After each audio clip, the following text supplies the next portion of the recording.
grabadora. Ahora sí, ya está, hermanos. Ahora sí ya está listo para grabar. Y bueno, vamos a ver la palabra de Dios a Romanos capítulo 5, los resultados de la justificación. Vamos a empezar. Y dice la palabra de Dios, Romanos 5, 1. Justificados pues por la fe, tenemos paz para con Dios por medio de nuestro Señor Jesucristo. Y bueno, les quiero compartir rápidamente algo que estaba checando y leyendo para que ustedes lo puedan entender esta introducción. Y fíjese que dice aquí, dice, tenga presente que la justificación es la declaración, dice aquí, de que el pecador cree que es justo por Cristo. La justificación es justicia imputada. Ahora, le quiero explicar, porque lo investigué en el diccionario, qué significa la palabra imputación. Escuchen con atención. Es un término jurídico. No sé si alguna vez usted ha visto lo que son las noticias, ¿verdad? Cuando habla de los imputados. Fue imputado. Y la palabra imputación es un término jurídico que significa poner a cuenta de. Y la palabra de Dios, ojo, es justicia imputada, puesta en nuestra cuenta. Ahora, vamos a ver en la palabra de Dios el libro de Filemón, un hermoso ejemplo de lo que es la imputación. La imputación es justicia puesta a cuenta de, es un término legal. Y mire que dice la palabra de Dios en el libro de Filemón. Yo creo que todos aquí, al menos alguna vez en su vida, espero, ya han leído el libro de Filemón.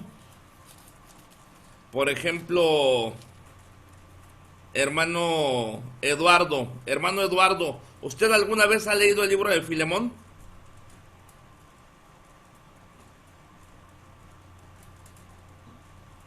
Sí, pastor. Y a grandes rasgos, ¿de qué trata? Ah,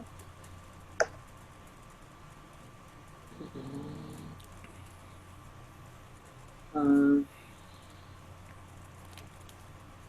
sí, no me acuerdo. No me acuerdo. No se preocupe, vamos con alguien más. Hermano Juan y hermana Mariana García. Hermano Juan, ¿usted ya leyó el libro de Filemón? Sí, pastor. ¿Y de qué trata? A grandes rasgos, no tiene que darme todo el libro, pero ¿cuál es la gran enseñanza de ese libro? De que el apóstol Pablo le manda una carta de que él reciba a Onésimo, creo. Exactamente, Onésimo. De que, porque él era como criado de Filemón a Onésimo, y que lo reciba como que si fuera recibido a Pablo, algo así, da a entender la carta. Fíjate, y qué tremendo, ¿verdad? Porque si analizamos dónde se encontró Pablo a Onésimo, no se lo encontró en una plaza o en el mall, no, se lo encontró en el bote, en la cárcel. O sea, Onésimo no estaba en la cárcel por ser una buena gente. Onésimo era un fugitivo de la ley y algo le había hecho a su patrón que estaba huyendo.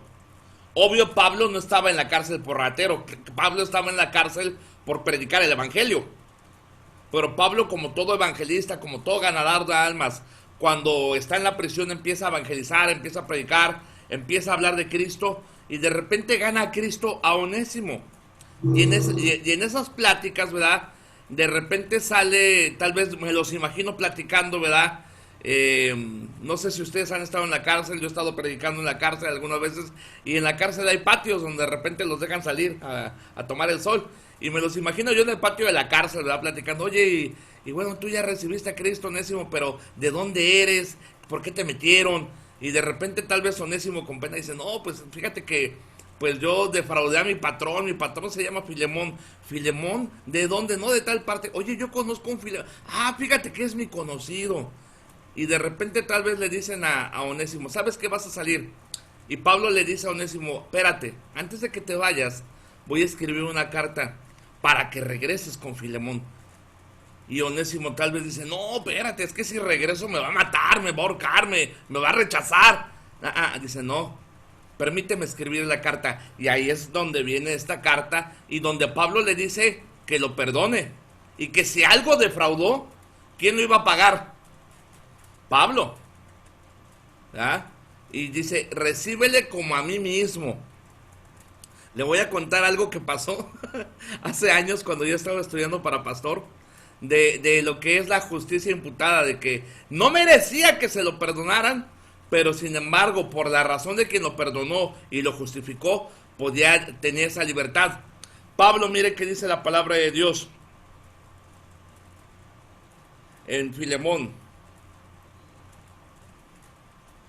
Y mire 1:8, vamos a leerlo para que tengamos el contexto. Dice, por lo cual, aunque tengo mucha libertad en Cristo para mandarte lo que conviene, más bien te ruego. Fíjate la clase de Pablo. Pablo no era autoritario. Y ustedes que me están viendo, hermanos, que van estudiando para ser pastores, para ser líderes, para ser esposas de pastor, maestras, gente en liderazgo, entendamos, hermanos, que a la gente, a los hermanos con los que trabajamos, hay que hablarles con amor, hay que hablarles con respeto, hay que pedir las cosas por favor.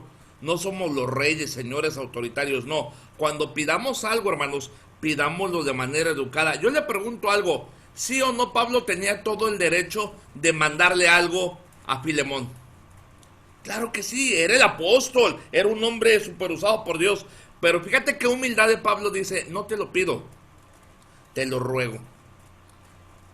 Hermanos, la gente siempre recibe, o la gente siempre reacciona más a la educación. Yo le digo algo, yo he aprendido eso mucho en la vida diaria. Recuerdo, hermanos, hace poco fui a una oficina de gobierno y había una fila enorme, hermanos, para un trámite. Y yo estaba formado. Y todos los que iban adelante de mí, como ya iban enojados y estresados y alterados, le gritoneaban a los empleados de gobierno y también los empleados, el de la fila gritando y el de la caja gritando, no, váyase, hoy no le arreglo su papel, no, puros rechazos. Y dije, no, hombre, me tocó una señora que se veía que estaba bien enojada. Y dije, Padre Santo, y me puse a orar. Dije, Padre Santo, que no me toque con esta mujer enojada. Y me tocó con la más enojada. Y dije, no, pues tengo que hacer algo. Y había una máquina de sodas, una de cocas, ¿verdad? Y dije, no, pues fui, compré una coca de latte. Y llegué y le dije a la señora, oiga, no se vaya a enojar, pero le invito una soda porque hace mucho calor. Ah, qué amable, muchas gracias. Sí, le digo, es que veo que pues la gente no entiende, ¿verdad? Su trabajo. Yo respeto mucho su trabajo de usted y pues vengo a pedirle de favor algo. Sí, como no, ¿qué le puedo servir? Fíjese que mi licencia, pasó esto, pasó el otro. No se preocupe. Pase y pague. Como una palabra amable y una actitud amable hacia la persona cambió el trato. Algo bien sencillo, hermanos. Pero a veces, hermanos, no lo ponemos en práctica. A veces actuamos de una manera pues arrogante, soberbia. No, es que se tiene que hacer como yo digo. No, hermanos, al final del día, aunque tengamos gente, por ejemplo, los que vamos para pastores, los que vamos para líderes, la gente, hermanos, siempre reacciona al amor. Pablo aquí le pide a Filemón algo y le dice, aunque te lo puedo pedir con toda la autoridad porque soy el apóstol Pablo, te lo pido con amor. Ya un Pablo anciano dice, te lo pido con amor. Y mire qué le piden. Más bien te ruego por amor, siendo como soy Pablo ya anciano, y ahora más, prisionero Jesucristo. Fíjate cómo le llama a Onésimo, por mi hijo Onésimo, a quien engendré en mis prisiones, en el cual otro tiempo te fue inútil, pero ahora a ti y a mí nos es útil. Recíbele como a mí mismo. Yo quisiera retenerle conmigo para que en lugar tuyo me sirviese en mis prisiones por el Evangelio.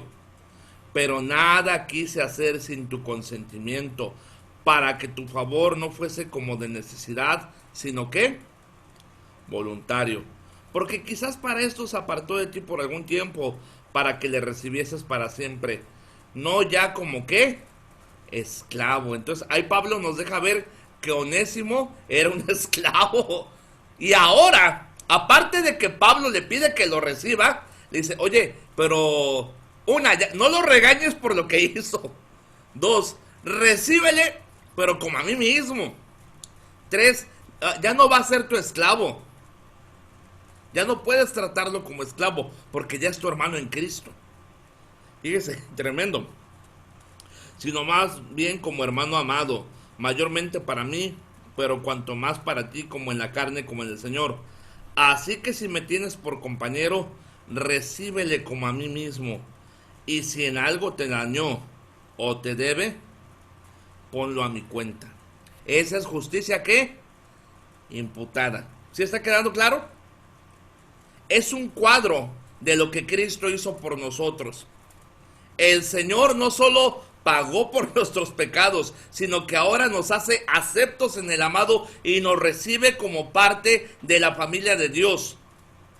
No como cualquier, no, con los mismos derechos y obligaciones de un hijo de Dios. Y dice, yo Pablo lo escribo de mi mano, yo lo pagaré, por no decirte que aún tú mismo te me debes también.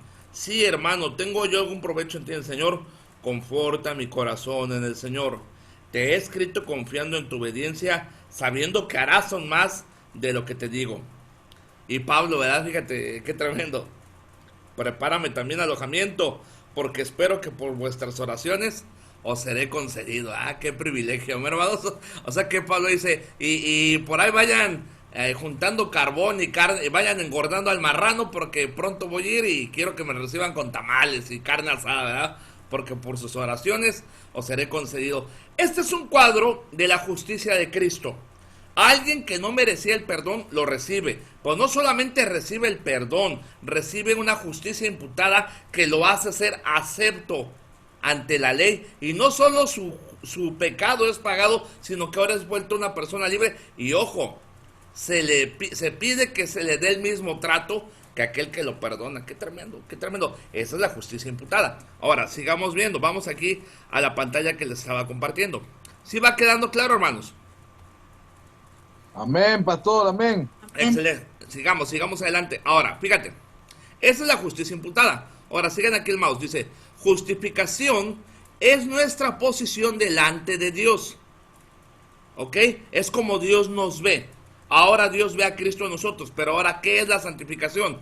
La santificación es nuestro estado aquí en la tierra delante de otros. La justificación nunca cambia porque es como Dios nos ve. La santificación sí. ¿Por qué? Porque en el momento de que somos salvos, el Señor nos separa, nos hace santos. Pero también la santificación es día a día. Y la santificación será plena en el momento que estemos en la presencia de Dios. Eso es la que es la justicia impartida. ¿Ok? Por eso somos llamados a ser santos. Porque la única Biblia que va a leer el incrédulo de nosotros es nuestra vida. El incrédulo no se asombra con cómo predicamos, cuántos textos decimos, por los ministerios que tenemos. El incrédulo se impresiona cuando vivimos la vida y la practicamos. ¿Por qué, hermanos? Porque hay mucha gente, a mí hay mucha gente que me ha dicho, hermanos, mucha gente, oye, mira, este es hermano, cada domingo va a la iglesia, se sabe mucho la Biblia, pero no, hombre, le presté dinero y no me pagó. Pasa. Oye, dice que es cristiano, pero lo vi maldiciendo, lo vi tomando, lo vi fumando, lo vi peleando con su esposa, lo vi maltratando a sus hijos. ¿Por qué, hermanos? Porque la gente, sí o no, hermanos, la gente del mundo se fija en nuestra manera de vivir. Y un hermano me decía, es que, hermano, en mi trabajo todos se fijan, al católico no le dice nada, al testigo de Jehová no le dice nada, pero a mí que soy cristiano me cargan la mano. ¿Por qué, hermano? Digo, es que tu fe sí es verdadera. Del católico no espera nada, porque ¿cuándo has visto un católico que cambie el mundo? Nunca. Del católico, si usted ve un católico tomando, no se va a asombrar. No esperas nada bueno de él. ¿Sí está aquí conmigo, hermanos? En los testigos, yo no sabía, hermanos, hasta hace un poco me enteré que hasta los testigos de Jehová tienen chance de tomar. Entre ellos, pero tienen hasta de bailar. Le estaba testificando un testigo de Jehová. Dice, no, nosotros nos dan chance de echarnos nuestra cerveza, pero entre nosotros. No es pecado, dice, si es entre nosotros. Hasta podemos bailar, me dice. Le digo, mira, qué sinvergüenza. ¿Y por qué no esperas nada de un testigo de Jehová? ¿Por qué no esperas nada de un católico? ¿Por qué no esperas nada de un mormón? ¿Por qué no esperas nada de un padre de sufrir? ¿Por qué no esperas nada de un adorador de la muerte? Porque realmente su fe no trae nada. pero esperas algo de un cristiano porque su fe, si es verdadera, si es válida, si es poderosa, representa algo. Si está aquí conmigo, hermanos. Amén. Es como, Amén, amén. es como un producto hecho en China. ¿Se acuerdan, hermanos, en la década de los 80s, cuando algo decía hecho en China, no duraba ni un día? Yo recuerdo que mi mamá me compró un papalote, ¿verdad?, del Hombre Araña, y yo bien emocionado. Me tardé más armando el papalote que lo que el papalote se rompió. Y decía hecho en China. Y mejor junté unas bolsas ahí de Soriana con unos palitos y mi papalote duró más. Yo sé que las generaciones de ahora no saben ni lo que es un papalote, ¿verdad? Pero en mis tiempos, hermanos, armabas con dos palitas de árbol y luego con bolsas de plástico y le hacías su colita de plástico y entre más larga la colita, más volaba el papalote. No, hombre, hermano. Y sí, bueno, a la barranca y volaban bien bonito, hermanos. Pasamos 1 hora así volando el papalote. Pero sí o no, hermanos, cuando algo decía hecho en China, sabías que se iba a acabar rápido. No puedes esperar mucho de un producto que dice hecho en China. ¿Sí estamos de acuerdo, hermanos? Porque es desechable. Pero oye, pero cuando un producto dice, por ejemplo, la perdí, ¿verdad? Pero una Navidad, un cuñado mío me regaló una navaja suiza, Victorinox. Preciosa navaja, hermanos. Los hombres nos encantan las navajas, el mugrero de herramientas, ¿verdad? Y yo tenía mi navaja suiza. Oye, hermano, me duró años. Y hablando de hermanos que no devuelven las cosas, una vez un hermano me pidió mi navaja para un trabajo y ya no me la devolvió. Un hermano en Cristo. Me duró años mi navaja, años, hasta que se la presté a un hermano. Pero ¿sabes qué, hermano? Esa navaja nunca me falló. ¿Y sabes por qué no me falló? Porque era hecha en Suiza. No esperaba que me fallara. ¿Por qué? Porque el país de donde procedía decía la calidad de donde venía. ¿Sí están aquí conmigo, hermanos? Amén, amén, pastor. Entonces, una fe, hermanos, que no te dice nada, no esperas nada de esa fe, no esperas nada del católico, del mormón, del testigo. Es más, no esperas no esperas nada de ellos. Pero cuando dices en tu trabajo, soy cristiano, inmediatamente todos los ojos están puestos en ti, esperando que llegues tarde. Yo en mi trabajo, cuando trabajaba en la panadería, yo no podía llegar ni un minuto tarde, hermanos. Porque si llegaba un minuto tarde, y eso que es cristiano, y llega tarde. Podía llegar 20 días temprano antes que ellos, pero el día que llegaba un minuto tarde, no faltaba el clásico, el cristiano llega tarde. Podían todos cometer errores, porque tiraban la harina, el azúcar, hacían un desastre, y de repente cometió uno un error de tirar algo, se le quemó un pan, se le quemó el pan, y eso que es cristiano. No sé si usted lo ha vivido, hermanos. ¿Y qué le quiero dar a entender? Lo que le quiero dar a entender, hermanos, es que de nosotros como cristianos se espera mucho. Y qué bueno. ¿Por qué? Porque somos hijos de un gran rey. Somos hijos de un gran Dios. Amén, pastor. Amén. Y la gente espera mucho, y la gente espera mucho de nosotros. Amén, pastor. Porque somos hijos de un gran rey. Entonces, ¿qué pasa? Nosotros, hermanos, debemos vivir de una manera no perfecta, porque no somos perfectos, pero tirándole a lo perfecto. En nuestra manera de hablar. Yo es lo que le digo a mis hijos: hijos, yo sé que no son perfectos, pero tiren a lo perfecto. Si vas a la escuela, hijo, prepárate para un 10. Estudia para un 10. No pienses, y si repruebo, ¿qué clase de pensamiento es? Eso no es un pensamiento de un hijo de Dios. Si voy a estudiar, me voy a preparar para sacar la mejor calificación. Y yo le digo a mis hijos: hijos, aun cuando, si Dios les dice que van a vender tacos, o van a barrer una banqueta, o van a recoger tomate, háganlo bien. Si va a recoger tomate, que sea el mejor recogedor de tomates. Si va a barrer la banqueta, que sea el mejor barriendo la banqueta. Pero todo lo que hagamos, en lo más mínimo, debemos hacerlo bien, de calidad, porque la gente espera mucho de nosotros, porque somos hijos de un gran rey. Ay, hermano, hasta en eso se fija la gente. Mire, hermanos, yo tenía una vecina en la otra casa donde vivíamos, que era mundana, era tremenda. Pero mi esposa, hermanos, siempre se paraba en la mañana y no solo barría la banqueta nuestra, sino barría la banqueta de ella. Y recogía y mi esposa ahí limpiaba y todo. Y la vecina siempre se preguntaba, bueno, ¿y esta por qué barre mi banqueta? Y un día dice, oye vecina, y pues, no, dice, porque somos cristianos, soy hija de Dios y quiero darte buen testimonio. Nada más por barrer la banqueta. Y con eso pudo ganarle a Cristo. Suena tonto, ¿no? Pero hay cosas que tú no piensas, pero la gente en todo se fija. La gente, usted que está casado, se fija en cómo trata usted a su esposo, en cómo trata usted a su esposa, en cómo trata usted a sus hijos, en cómo maneja, en cómo viste, en cómo habla, en cómo hace sus tratos. De repente hay cristianos que son fraudulentos en sus tratos. Yo conozco gente que es cristiana y es fraudulenta, y es mentirosa, y hace trampa, y se dicen cristianos. ¿Qué le quiero dar a entender? Que usted, aunque no es perfecto, debe tirarle a lo perfecto. ¿Por qué? Porque usted tiene un ejemplo, y ese ejemplo es Cristo. Hermano, ¿cómo hablar? ¿Cómo hablaría Cristo? Amén. Hermano, ¿qué clase de ministerio debo tener? Mucha gente me pregunta, oiga, ¿y por qué usted con los adulama y anda con los vagabundos, con los locos? Le digo, porque siento que es el lugar que si estuviera Cristo ahorita, allá anduviera. Cristo no andaría en una iglesia elegante ni fina. Cristo andaría con los más pobres. Cristo andaría con los más necesitados. ¿Qué le quiero dar a entender? ¿Qué ejemplo tenemos?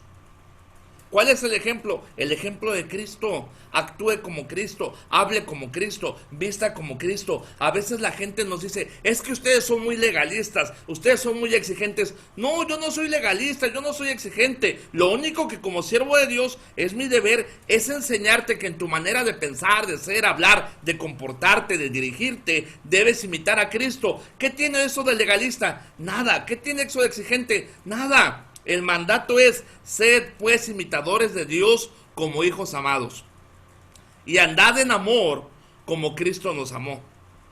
Eso viene en la Biblia. Entonces vemos la diferencia entre justicia imputada y justicia impartida. Es pregunta de examen para la semana que viene. ¿Qué es la justicia imputada? La justificación. ¿Qué es la justicia impartida? La santificación. ¿Ok? Ahora, en base a eso, hermanos, anote lo siguiente. Pregunta de examen. Por ejemplo, hay 3 cosas que fueron imputadas. Dirían por ahí, diría el chavito del 8 sin querer queriendo. ¿Cuál fue la primera? El pecado de Adán. Volvamos allá a Romanos. Usted dirá, pues yo ni pequé. Pues no, pero Adán pecó y nos pasó a molar a todos. Mire qué dice Romanos 5:12. Por tanto, como el pecado entró en el mundo, ¿por quién? Por un hombre. ¿Y por el pecado qué? La muerte. Así la muerte pasó a todos los hombres, por cuanto todos ¿qué? Pecaron. Entonces, la primera etapa de la imputación es el pecado de Adán a la humanidad. Esa es pregunta de examen, ¿eh? Le voy a preguntar, póngame las 3 imputaciones a la humanidad. La primera fue el pecado de Adán a la humanidad.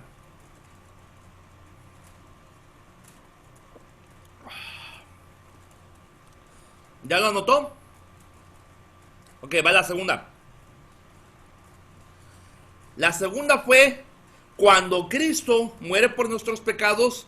Jesucristo literalmente, hermanos, cargó con el pecado de todo el mundo. No sé si he escuchado ese canto tan hermoso que dice, si Él llevó los pecados del mundo sobre sus hombros. Bueno, eso habla, hermanos.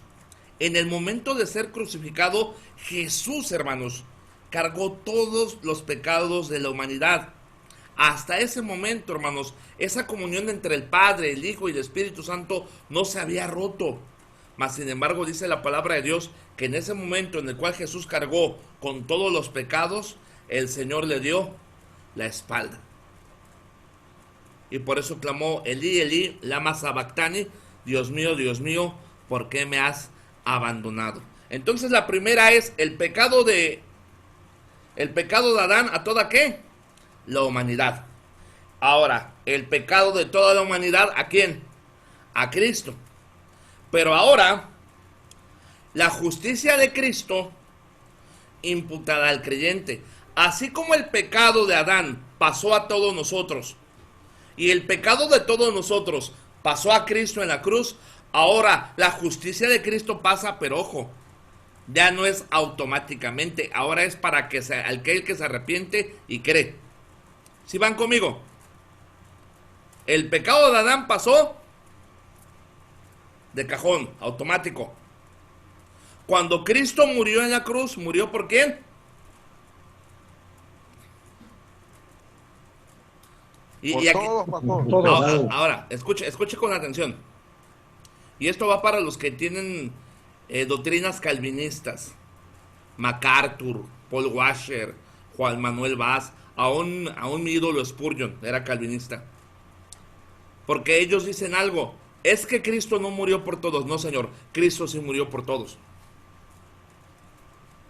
Él murió por todos. Tanto por los que se van a salvar, por los que no.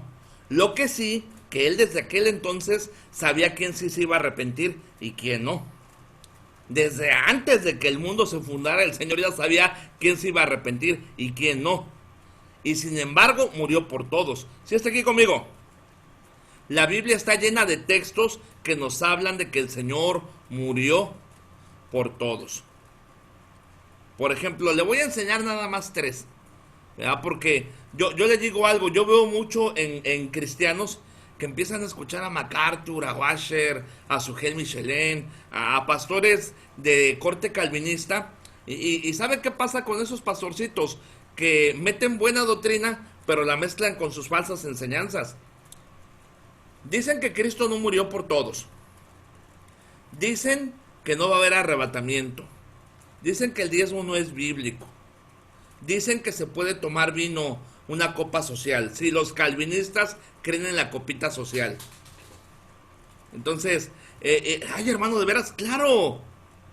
Esos de Coalición por el Evangelio y todo, mezclan verdades con mentiras. Por eso yo estoy tan en contra de eso, hermanos. Y por eso predico tanto eso. Porque, hermano, es increíble cuántos cristianos verdaderos se han apartado en pos de la falsa doctrina, todo por no estudiar. Mire, vamos a ver. Dígame. Una pregunta. Dígame. Entonces, usted dijo ahorita que lo de MacArthur es calvinista. Tiene corte calvinista. Tiene corte calvinista. Aquí el problema es, porque ustedes me pueden decir, hermano, fíjate que yo he escuchado cosas buenas de él. Y sí. ¿Sí me entienden, hermanos? O sea, sí tiene cosas buenas, pero el problema que también tiene malas. Entonces, de repente, si tú no tienes el discernimiento espiritual correcto, entre que escuchas lo correcto, también se te va a meter ahí la falsa doctrina. ¿Sí están aquí conmigo? Pastor, ¿puedo hacer una consulta? Dígame. ¿Estará bien que nosotros estemos leyendo dentro del instituto lectura calvinista? ¿Cómo? ¿Estará bien que nosotros, los estudiantes del Instituto Bíblico Las Torres, estemos leyendo lecturas calvinistas? Mire, yo le voy a decir algo. Yo leo de todo. De todo. Por ejemplo, el libro que les estoy dando de este chavo Barclay. Barclay era de la iglesia de Escocia. No era bautista fundamental. El 90% de lo que leemos no es bautista fundamental. Yo a lo que apelo es que ustedes tengan el discernimiento para saber distinguir entre lo bueno y lo malo. Por ejemplo, yo les comento, mi esposa me regaló una Biblia de Spurgeon, muy buena. Y tiene cosas preciosas, pero también cosas que de repente no cuadran. Entonces, yo les animo a que lean todo, pero que tengan discernimiento espiritual. ¿Sí me está entendiendo? Porque de todo podemos aprender. Aún un servidor, me gustan los libros de poesía, me gustan los libros de por ejemplo, uno de mis autores no bíblicos favoritos es Borges. Me encanta José Luis Borges, me encanta Jaime Sabines, me encanta mucho leer de todo. Aquí lo que yo le quiero decir no es que esté correcto o no, porque su deber como siervo de Dios de usted y de todos los que me están viendo es prepararse, leer. Mire, yo he leído el libro del Mormón, yo he leído la Biblia de los testigos. Tienes que informarte, pero siempre con el discernimiento espiritual de no caer en la falsa doctrina. Porque tampoco quiero que sean personas cerradas de que no, nada más lean esto. No, hermano, pues, ¿cómo va a aprender? ¿Está aquí conmigo? El reto es que usted tenga el discernimiento espiritual. A ver, el hermano dijo esto y está bien, pero a ver, ¿por qué dijo que no haya arrebatamiento? Y son cositas tan imperceptibles que muchos no se dan cuenta. ¿O por qué dicen que Cristo no murió por todos? ¿Sí están aquí conmigo, hermanos? Entonces el reto es, yo no le estoy diciendo que no lea cierta clase de libro. Yo le animo, es más, yo le animo a que lea toda clase de libro. Pero yo le animo a que lo lea con el discernimiento que da el Espíritu Santo para retener lo bueno y desechar lo malo. Porque de todo puede venir aprendiendo uno. Pero sí debemos tener cuidado más allá de lo que se lee, de lo que se ve en los videos y en las predicaciones, porque hoy en día mucha gente se ha apartado de la sana doctrina por falsas enseñanzas. Les voy a enseñar 3 textos que hablan de cómo Cristo murió por todos, ¿ok? Ahí les va, vamos a Romanos. Espero haya quedado claro.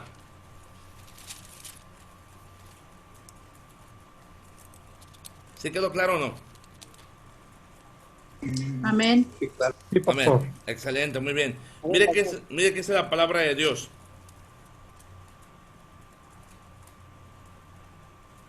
El libro de Romanos.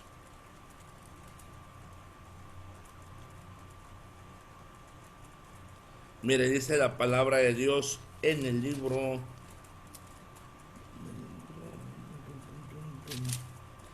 Romanos, capítulo 14. ¿Ya estamos ahí?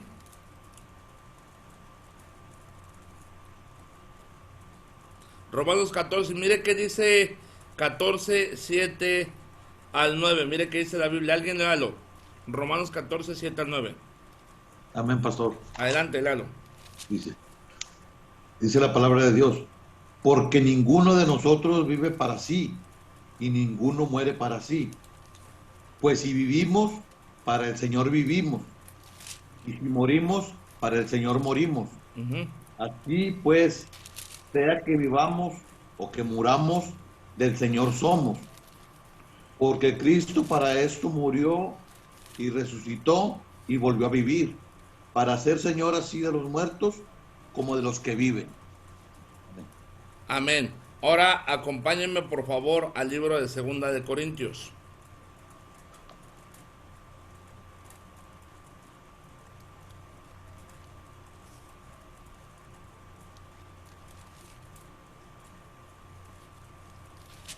¿Ya estamos ahí? Mire que dice la palabra de Dios, Segunda de Corintios. Fíjese, Segunda de Corintios 5, ¿ya estamos ahí? Amén. 14 al 16. ¿Quién lo lee? Amén. Léalo. Porque el amor de Cristo nos constriñe pensando esto, que si uno murió por todos, luego todos murieron, y por todos murió para que... A ver, espérese, ¿y por quién? Por todos Subráyelo, murió. subráyelo. No murió por los escogidos, no, ¿murió por quién? Por todos. Y si te vas a la palabra griega original de ese texto, la palabra griega, ¿todos qué cree que significa? Todo el mundo. Exactamente, buenos y malos. Porque estos son tan astutos que dice, sí, pero dice todos los escogidos. No, la palabra original cuando habla de todos, habla de toda la humanidad abarcando buenos y malos. Porque te digo, tú eres en la escritura.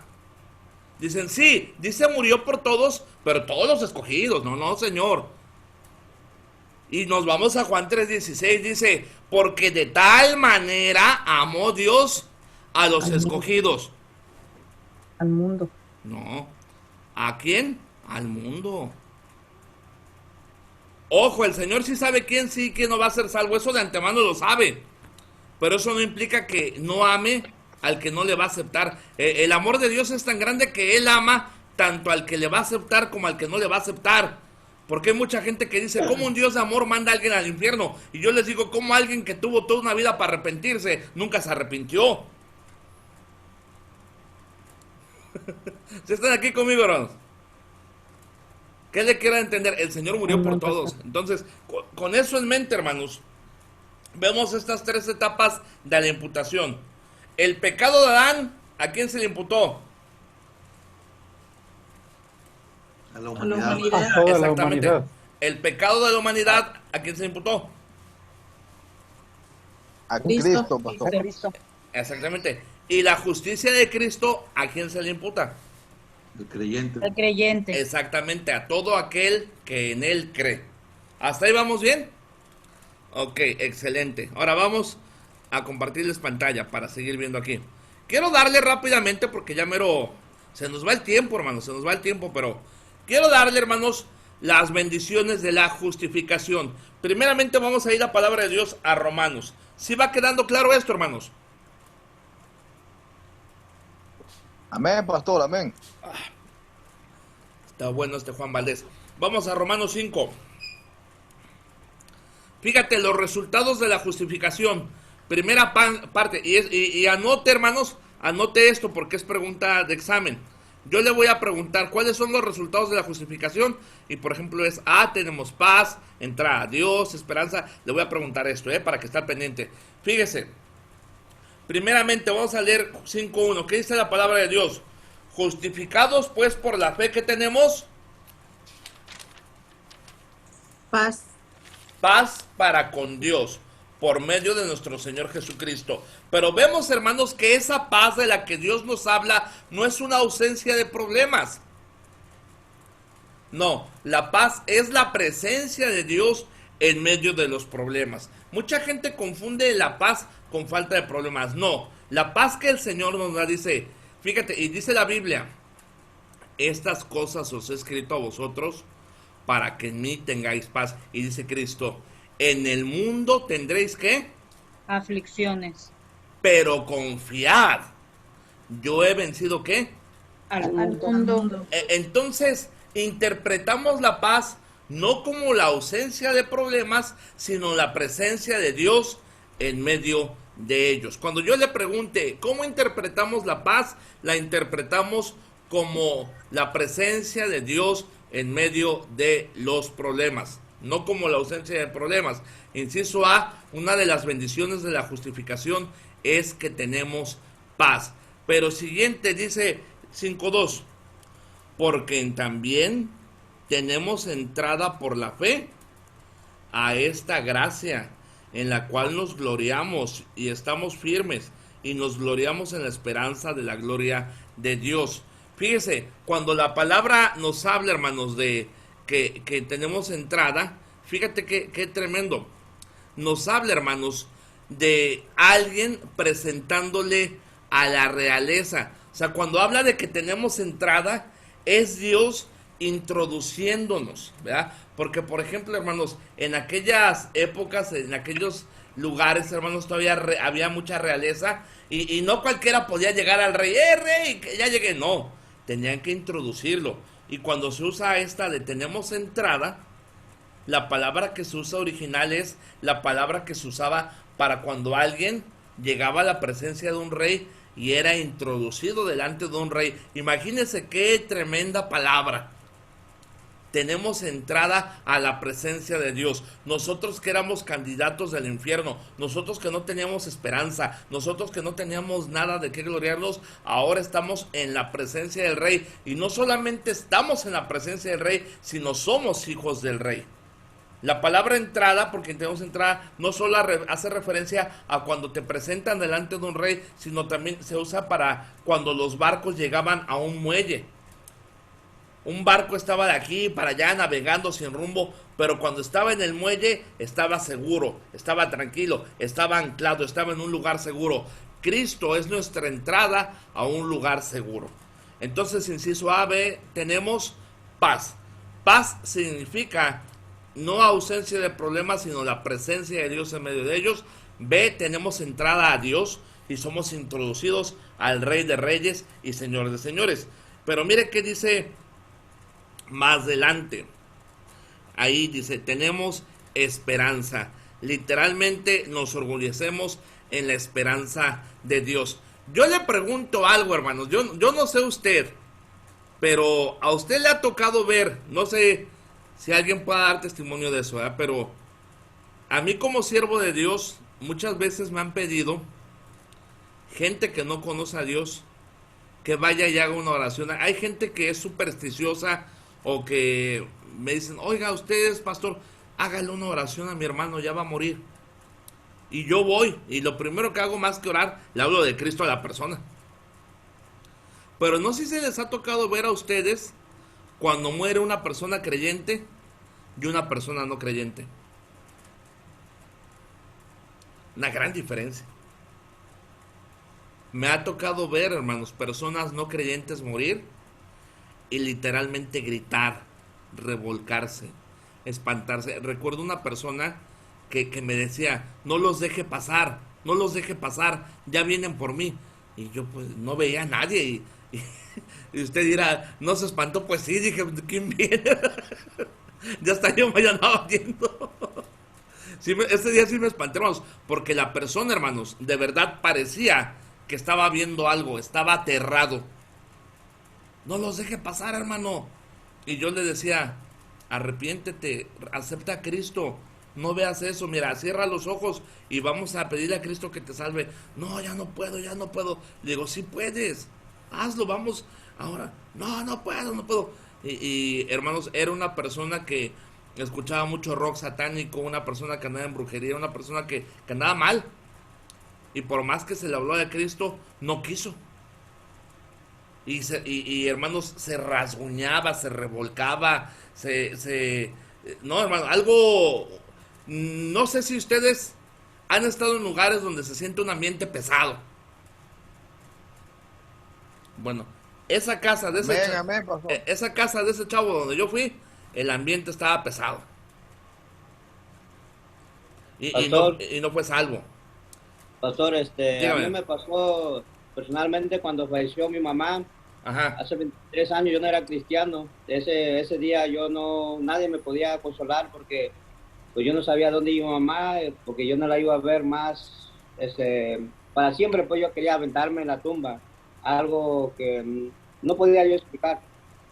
Pero ahora que soy salvo y sé que mi mamá era cristiana, ya siento mejor, tengo una paz en mi corazón. Ah, fíjese, su mamita de usted sí era cristiana, aunque usted no era cristiano. Sí, ajá. Ah, bendito sea Dios. Y como usted dice, hermano, le digo que he ido a ver y mi esposa está aquí y se acuerda. Una vez se murió una hermana, la hermana Panchita. La hermana Panchita era una viejita, pero ella era salva, la hermana. Pero, oiga, cómo le lloraban y tenía una nieta, hermanos, que pesaba 200 libras. Y se aventó al ataúd, hermanos. Y se fue con todo el ataúd. Y ahí estaba y todos, hermano, sáquele. Le digo, no puedo solo, ayúdenme. Ya entre 5 la sacamos ahí de la caja. Ahorita nos da risa, hermanos. Pero a mí sí me ha tocado ver gente que se avienta a la caja. ¿Por qué, hermanos? Porque no hay que... Esperanza. Y hace un año, hermanos, muchos no los tenía ustedes de contactos, pero se fue al cielo. Yo siempre digo cuando es cristiano que se fue al cielo. Mi amigo, el hermano Dani Montes, él tenía leucemia. Y nunca en mi vida había donado tantas plaquetas como para con él. Al menos 10 veces fui a que me sacaran la sangre ahí. Y donar plaquetas es bien diferente a donar sangre porque la plaqueta te conectan a una máquina y te sacan la sangre y te regresan la sangre y extraen la plaqueta. Y el doctor me había dicho que Dani ya había cumplido su tiempo. Un hombre joven de 40 años. Dejó su esposa, 3 niñas chiquitas. Y fui a verlo. Y le digo, Dani, te tengo buenas noticias. Dice, ya sé, dice, ya me voy con Cristo. Él me lo dijo. Le digo, sí, le digo, la verdad, pues el doctor me dijo que ya lo que se tenía que hacer se hizo y ya vas con el Señor. Y me dice, por eso lo quiero, hermano, porque usted sí me dice la verdad. Todo el mundo viene y me dice que me voy a recuperar. Yo sé que ya no... Él me dijo, sí, yo sé que ya no voy a recuperar. Yo sé que voy con Cristo, pero tengo paz. Tengo paz. Oiga, hermano, y le digo algo. El día que fui al funeral de Dani y le llevó un adorno de flores, Tenía una paz tan preciosa, hermanos, en su rostro. No sé si ha visto el rostro de un cristiano cuando fallece, pero hay una paz, un semblante de paz, un semblante bien bonito, cosa que no se ve en los que no conocen a Dios. Entonces, ¿qué vemos, hermanos? Que la justicia de Dios nos da paz para con Dios. ¿Qué es la paz? No es la ausencia de problemas, sino la presencia de Dios en medio de ellos. ¿Estamos de acuerdo hasta ahí? También, número 2, nos da entrada a la presencia del Rey. Número 3, nos da una esperanza. Pero número 4, sigamos viendo. Si estamos aquí, vamos rápidamente.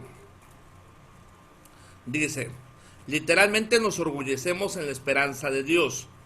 Note que el inconverso está sin esperanza. No podemos ufanarnos en las buenas obras que traen la salvación, pero sí podemos hacerlo en la maravillosa salvación que Dios nos ha dado en Cristo. Dice, también nos gloriamos, dice, en las tribulaciones. Y fíjese que hace rato, y puede verlo ahí en el Facebook, estaba compartiendo algo que estaba leyendo sobre las tribulaciones, y se lo voy a compartir porque me pareció interesante. Fíjese que dice aquí de lo que compartí que estaba leyendo. Fíjese, dice, el carácter cristiano. La justificación no es un escape de las pruebas de la vida. Algo que tenemos que entender, hermanos, que el Señor nos va a probar. Oye, hermano, yo le quiero decir, yo que tuve de chiquito, mi hijo, si él se andaba muriendo de la neumonía asmática, mi hijo. Y usted me puede decir, hermano, es duro estar con los hijos de uno en el hospital. Claro, hermanos. Es doloroso, es triste, se siente uno solo. Le digo algo, cuando nos pasó eso, Dosiel, era nada más mi esposa y yo. Estábamos lejos de la familia, lejos de mamá, lejos de papá. No teníamos dinero, hermanos. Nada de dinero para la medicina. No teníamos nada. Recuerdo que esa noche el doctor me dijo, ¿sabe qué? Es muy poco, mi niño tenía 1 año y respiraba tan fuerte mi niño que se le veían sus costillitas. Y me dijo el doctor, dice, tal vez el niño no pase la noche. Y cuando te dicen que tu hijo tal vez no pase la noche, que no la va a librar, que está próximo a morir, tú te quiebras por dentro, hermano. Por fuerte que seas, te quiebras. Y yo recuerdo, a mí no me dio pena, hermanos. Mi esposa estaba adentro con él, yo estaba afuera. Aquí en México hay banquitas ahí donde te puedes esperar a tu familiar. Y estaba lleno de gente, hermanos. Si le digo algo, aunque estaba lleno de gente, yo me arrodillé a orar. Y empecé a llorar. Y a mí no me importó que la gente me viera. Y yo dije, Señor, ten misericordia de mi hijo. Y le dije a Dios, Señor, yo prefiero que me mates a mí, a que se vaya mi hijo. Porque todo papá, toda mamá que me está escuchando sabe que uno preferiría morirse a que le pase algo a sus hijos. Amén. Porque es Así duro, es, pastor. es duro ver a su hijo de uno enfermo. Es duro no tener para la medicina. Es duro que visitaste a tanta gente, apoyaste a tanta gente y que en el momento que ocupas un abrazo, un apoyo, y le digo algo, en ese momento yo quería amargarme, hermanos. Yo dije, tanta gente que ha ayudado, tanta gente que ha apoyado y Dios, hermanos, porque qué hermoso. No es malo, hermanos, que llegue ese sentimiento. Lo malo es no llevarlo a Dios. Yo ese sentimiento de amargura, de impotencia, de tristeza que traía, se lo llevé a Dios. Y yo sí le dije, Dios, ¿dónde están todos? Y dice, es que no ocupas a nadie, aquí estoy yo. Cuando Dios me hizo ver que no ocupaba a nadie más que a Él, me dio mucha paz. Amén, pastor. Mucha paz, hermanos. Mucha paz. Y le digo algo, gente que yo ni conocía, que no eran ni cristianos. Oiga, ¿ya desayunó? No traigo para desayunar. Véngase, vamos a desayunar. Y me acuerdo mucho de esas personas que me invitaron un taquito allá afuera del hospital. ¿Y qué tiene su hijo? Le digo, no, pues tiene neumonía asmática. ¿Y qué le recetaron? Pues esto. Pero pues ahorita pues estoy aquí con mi esposa, no puedo salir a trabajar ahorita y estoy pidiéndole a Dios que Él me supla. Y recuerdo que esa persona me dio una ofrendita. Una persona que ni cristiana era, me dio algo para los medicamentos. Y gente que no conocíamos, hermanos, nos apoyó. ¿Qué le quiero entender, hermanos? Que el Señor tiene todo bajo control. Amén. Todo bajo control. Amén, pastor. Y uno aprende en medio de la tristeza, de la soledad, del dolor, que aunque todo el mundo te abandone, Dios nunca te va a abandonar. Pero ahorita se lo cuento, pero en aquel momento tuve que verme solo sin nadie para darme cuenta de la importancia de la presencia de Dios. Cuando, Así es, pastor. cuando usted sienta que está solo, que está todo mal, que no, hermano, ahí está Dios y está su presencia. Y Él siempre, y fíjese qué interesante, ¿eh? Dice, la justificación no es un escape de las pruebas de la vida. Dice, en el mundo tendréis aflicción. Pero fíjate qué interesante, ¿eh? Pero las pruebas obran en favor y no en contra del creyente. Esa prueba que estás pasando, esa enfermedad, ese quebranto, esa tristeza, Dios lo está usando para tu bien. En este momento tú no lo puedes entender. Yo no puedo entender muchas cosas. Yo recuerdo, hermanos, cuando mis papás se separaron, tenía yo 16 años, y se separaron de una manera muy fea, hermanos, muy terrible. Tan terrible, hermanos, que yo quería acabar hasta con mi vida, hermanos, de la tristeza que tenía de que mis papás se separaron. Y hoy en día, hermanos, que ya pasaron más de 20 años de eso, me doy cuenta que fue algo que Dios usó para mi bien. Tal vez en este momento la prueba que usted está pasando, usted no le puede entender, pero déjele digo algo, no nos toca entenderlo. Nos toca simplemente agarrarnos del Señor.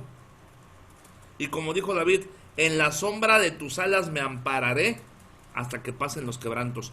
Hay cosas, hermanos, que en este momento en su vida tal vez no tengan una explicación. Le digo algo, no se rompa la cabeza buscando la explicación de cosas que Dios no le quiere explicar. Porque solito el tiempo se las va a explicar. Entonces, ¿qué hago, hermano? Descanse en Dios. Deleites en el Señor. Y lo que vaya a hacer, que el Señor tenga misericordia de usted. Y mire, dice, ninguna cantidad de sufrimiento nos puede separar del Señor. Más bien las pruebas nos acercan más al Señor. Y fíjate qué interesante. ¿Cuál es el propósito? Nos hacen más semejantes a Él. La palabra prueba en el versículo 4 significa que el carácter ha sido probado. ¿Cuál es la secuencia? Y anótenlo porque esta es pregunta de examen. La secuencia es tribulación, paciencia, carácter probado, esperanza. Vuelvo a repetir. Primero es la tribulación. La tribulación produce paciencia. La paciencia produce un carácter probado y el carácter probado produce esperanza. Cuando yo le pregunte cuál es la secuencia, usted me va a decir, es tribulación, paciencia, carácter probado y esperanza. ¿Hasta ahí vamos bien? Ahora, la palabra española, tribulación, viene de la palabra tribulum. En los días de Pablo, un tribulum era un pedazo de madera con clavos que se usaba para trillar el trigo. Los que somos de campo sí sabemos que es un tribulum. O cuando, por ejemplo, quitábamos las mazorcas, quitábamos las hojas, desgranábamos el maíz y apartábamos los granos del maíz del olote, ¿verdad? Y lo poníamos en costal para hacer nixtamal o algo así. El tribulum se ponía en el trigo y lo que se hacía, el tribulum se ponía en el trigo y jalaba.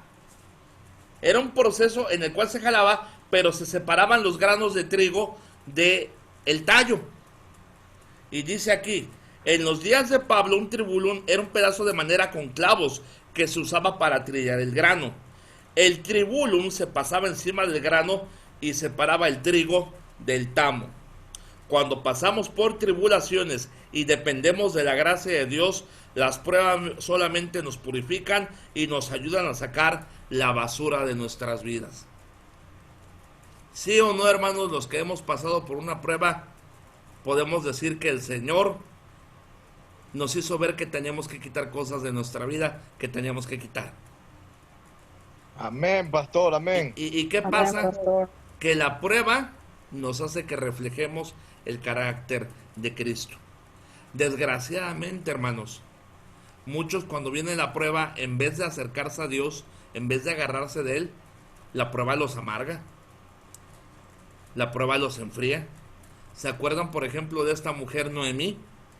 Dice la palabra de Dios que descendió a los campos de Moab, perdió a su esposo, perdió a sus hijos, y cuando regresó, Noemí significa una mujer gozosa, una mujer alegre, una mujer vivaz, audaz, entusiasta, placentera. Pero dicen que cuando regresó, la ciudad se espantó. Dijeron, ¿ahora qué le pasó? Tiene la cara larga, tiene la cara triste. Ya no es más Noemí. Y Noemí les dice, efectivamente, ya no me llaméis Noemí, llamarme Mara, porque en amargura me puso el Señor. ¿Qué pasó? Que la prueba llegó a la mujer de esta vida, pero en vez de fortalecerse en el Señor, de sacar lo mejor de ella, se amargó. Y a veces hay gente que la prueba, en vez de acercarlos a Dios, en vez de que reflejen a Cristo, en vez de que los saque adelante, los amarga. ¿Cuánto cristiano amargado hay en las iglesias? ¿Cuánto cristiano desanimado hay? Y lo triste es que su amargura, hermanos, la agarran contra la gente. Se amargan contra el pastor, se amargan contra la gente, se amargan con los hermanos. Hay esposas amargadas con su esposo. Hay esposos amargados con su esposa. Hay hijos amargados con sus padres. ¿Qué le quiero entender? La prueba, hermano, debe sacarlo. Y te digo algo, si la prueba no ha sacado lo mejor de ti, el Señor va a seguir trabajando en ti hasta que reflejes a Cristo. Ay, hermano, a mí me llueve mucho. Pues yo creo que le ha llovido porque no ha agarrado la onda, hermano. Yo creo que le llueve y le llueve y le llueve porque pasa prueba tras prueba tras prueba y todo refleja menos a Cristo. Pongas a pensar si le está llueve y llueve y llueve y llueve y dale, dale, dale, dale. ¿No será, hermano, que no estamos actuando como Cristo? ¿No será que no estamos aprendiendo la lección? ¿No será que estamos cayendo con la misma piedra? ¿No será que necesitamos que la prueba saque lo mejor de nosotros y no lo peor de nosotros? Qué tremendo, hermanos, esto que acabamos de ver. Y les digo algo, no vimos ni la mitad de lo que íbamos a ver y ya se fue el tiempo. Pero bueno, la semana que viene, hermanos, tenemos examen. No hay tarea esta semana, hay examen de lo que acabamos de ver. Entonces, hermanos, que el Señor los bendiga. Ya se va a acabar el video. Y gracias a todos por su amable atención. Ahorita voy a subir el video a YouTube. Por si alguien no pudo captar 2, 3 cosas, pues ahí va a estar el video a su disposición. Vamos a orar para ser despedidos. Le voy a pedir al hermano José Andrés que nos despida en oración. Vamos a orar para ser despedidos y ya terminamos la clase.